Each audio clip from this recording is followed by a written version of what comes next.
그런데 이런 절차적 하자나 노선의 차이도 문제지만 무엇보다 우리는 이 사안의 정치적 본질을 통찰해야 한다고 생각합니다. 영화나 소설을 보면 고대 로마에서는 2인자, 3인자들에 의한 반란이 빈번했습니다. 최근 상황을 보면 고대 로마가 생각납니다.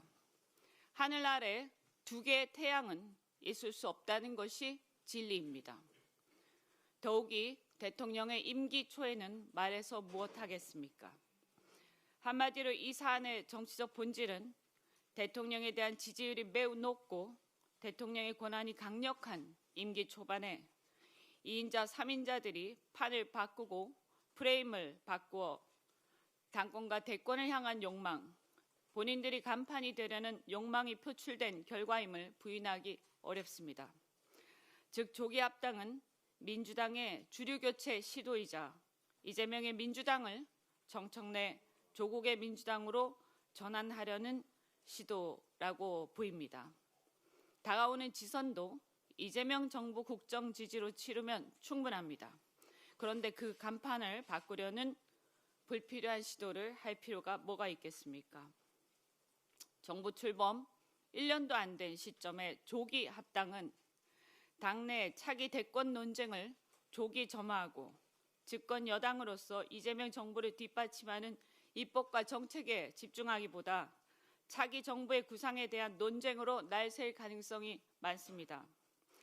실제로도 최근 조국 혁신당 대표께서 차기 정부에 대한 구상 차이 운운하신 적이 있는데 이는 매우 시기적으로 부적절한 발언입니다.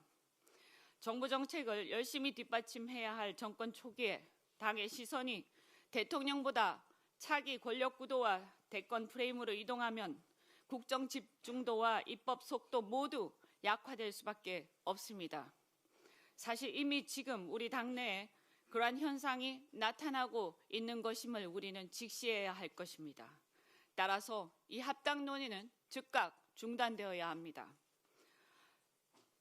더 나아가 이 문제는 우리 민주당만의 문제가 아니라 대한민국 국민 전체의 문제임을 다시 한번 강조합니다.